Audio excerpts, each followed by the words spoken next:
Eto guys, pakita ko lang sa inyo yung update natin dito sa minivan, kung ano yung nangyari.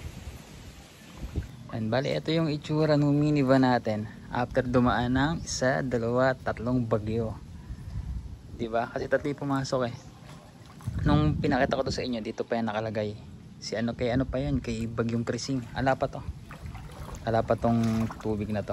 Eh, diba dumaan si Dante saka si Emong. Ayan, tumaas na siya. Ngayon nilipat ko siya dito. Ngayon, napakalaking bagay na meron tayong gantong gulong. Kasi yan yung pinatungan natin. Di ba nagpalit tayo ng gulong. Ito pa nga, dalawa oh. Hindi ko na nalagay dun sa harap kasi naglagay tayong sandbag. Ngayon, problema natin kung paano may ilalagay yan kasi wala tayong jack na malaki. Kaya para hindi lang siya abutin, eh naobliga tayong bumili ng gantong jack. Di ko sure kung anong tawag sa inyo nito, pero floor jack o crocodile jack ang tawag. Kasi yung sa mga pasunod kasi ganito lang, maliit lang, diamond jack yata ang tawag dito. Eh konti lang inaangat niya. Eh hindi naman kayang buhatin to kasi syempre di kabigatan din yan eh.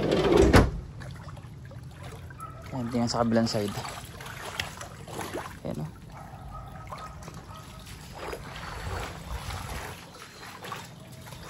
Ayun, tulong din nilagay ko. Yung kabilaan lang. Nung kalaliman kasi niyan, kaya nagtasa tayo. Nung wala pa tong gulong na yan, ang inabot niya ay hanggang dito na. So, konti na abutin na ng kalahati. Kaya naglagay tayo nito. Tapos, nung nakapaglagay na tayo niyan sa kanang sandbag, ang nangyari naman, tumaas din, umabot din dito. Yun yung pinaka-max na taas niya. So, swerte pa rin tayo dahil mababa pa lang kung wala tayo niyan at hindi tayo nakabili ng jack. Eh baka nalubog na kasi iniiwasan ko wag abutin tong flooring or ang pinakamaksana hanggang kalahati lang. Hindi kasi naririnig ko sa sa mga napapanood ko dito sa mga nababahang sasakyan. Yan. Siguro gagawin natin ngayon, baka linisin ko. Mukhang maganda na ang panahon ngayon. Kita nyo, asul na. Kaya lang iniisip ko, siguro hindi ko muna ibababa ito. Wala muna tayong tatanggalin dyan kasi baka mamaya biglang magbagyo. Hindi mayari na naman tayo kasi sa labas na yan hanggang tuhod pa eh. Kita nyo naman oh. Yan. O, ilang araw ko na rin itong di napapaandar. Pero baka linisin ko muna bago natin paandarin. May isa pa nga tayo, dalawa. Hindi ko pa nga naisampa ng ayos kasi natatakot ako i-jack doon. Baka umigkas. Pero yung jack na gamit natin mataas yung inaangat niya. Ayan. Ito nga, nasira na rin yung ko. Pintali. Tali-talian ko lang kasi yan eh. Ano tawag dito? Silong na ginawa natin. Yan. Kagandahan lang itong pinagpa-parkingan natin. Mas mataas kumpara doon. Kasi dumi-dumi na rin. Saka baka sa mga nakakaalam guys ito kasi ito isa sa pinoproblema ko rin dito eh. Yung mga ito. Kita ba? Ito yan. Saka ayan. Ito rin. Dito kasi nakapark sa ilalim ng mangga. Eh hindi ko alam kung bakit nagkakaroon siya ng ganon. Ito pa. Hindi siya matanggal sa normal na linis. Pinamitan ko na rin ng kung ano-ano yan. Ayaw talaga niya matanggal eh. Eh dumadami na. Meron pa rito yun pero yung iba light lang. Hindi siya masyadong visible.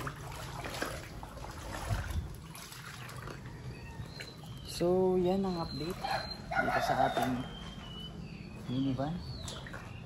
Siguro mga ilang araw pa to bago ayun may ganyan pa. Siguro ilang araw pa bago tuluyang makababa doon. Yan. In-open ko muna ngayon. Inayos ko yung loob. Yan, nilinis ko. Buti meron tayong ganito. Kasi nakita ko parang nagkaroon na siya ng mga parang amag na yata tawag sa mga puti-puti yung talsi kasi nung tubig. Hindi natin nasikaso. Kasi pumapasok tayo dito kahit baha eh. Dahil ngayon naayos natin. Kasi ito yung likod niya. Yan, okay naman. Yan. Ito yung mga gamit natin. Yan, dito natin nalalagay. Wala kasi tayo ng upuan dito na merong storage. Yan, basic set lang naman to. Walang pinagkaiba sa mga ordinary van. Yan. Tapos dito sa passenger seat, open lang natin para sumingaw. Tinanggal ko yung itong cover kasi dumumi na rin, kita nyo itsura. Try natin linisin. Tinanggal ko muna doon. Labas natin to para baka makalimutan ko. Linisin natin to ngayon. Maaraw naman baka matuyo. Yan. Tapos ito ginagamit natin panlinis dito. Saka yung DA64V kasi ito ganyan lang siya na binili ko. Ito na order ko na lang to online. Yan. Pati dun meron pero hindi ko na ikinabit kasi plastic naman to eh. Kumbaga hindi siya magagasgas. Hindi kagaya nito na mababa ko pa yung pintura pag naapakan. So ang gulo pa. Tayo palinisin. Ayan, meron na tayong dalawang fan. Parang ano to parang tour sa minivan. Well, naitur ko naman na kayo dito dati. So ito upuan natin maliit pag merong gusto sumakay. Tas puro unan syempre malamig dyan eh. Tapos yan, isang ilaw. Ano pa ba update ko sa inyo? Yan, ito steering natin. Itong Conway, yan yung mga kanapit natin. Organizer. Ano pa ba? So yun.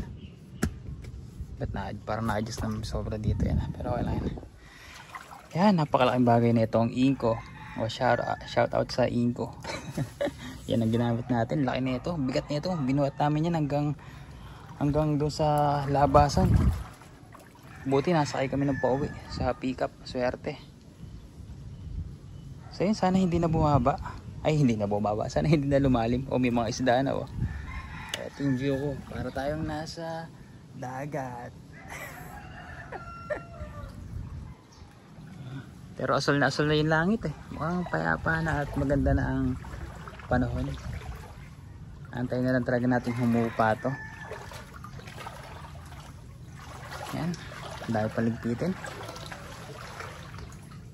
So yan ang update sa ating minivan na muntik ng mabaha. Eto, dito nakalagay yan eh. Bumuwal dito. Bagsakan to, buti sa salamin lang matibay, hindi nabasag. Ayusin din natin yan, tapos ayusin natin yan. Bilinis din tayo rito. Tapos baka ayusin ko na lang din yun. So, yun lang muna yung update natin dito ngayon.